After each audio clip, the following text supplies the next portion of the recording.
მოსამართლე გალუსტაშვილმა საზოგადოებრივი ადვოკატების აცილების მოთხოვნა არ დააკმაყოფილა. პროევროპულ აქციაზე დაკავებული 11 პირის პროცესზე საზოგადოებრივი ადვოკატები ბრალდებულებს დაეთანხმნენ და თვით აცილებას ითხოვდნენ. ნინო გალუსტაშვილმა პატიმრებს მათი ნების საწინააღმდეგოდ სახაზინო ადვოკატები სამშაბათს დაუნიშნა.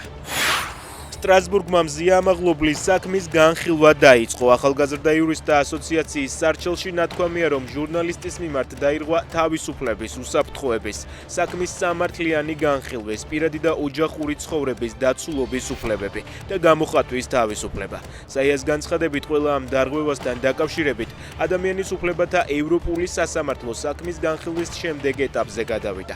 საქართველოს მიეცა შესაბამისი დრო, რომ სასამართლოს კითხვებს უპასუხოს. თეატრულუკიანი ოცნების დეპუტატებს თავაზობს ცილისწამება სისხლის სამართლის წესით დაისაჯოს და ქმედება დამამძიმებელ გარემოებად იქნას მიჩნეული. სიტყვისა და გამოხატვის შესახებ კანონიდან იმ მუხლის ამოღებაც იგეგმება, რომელიც აზრისა და მოწოდების თავისუფლებას ეხება.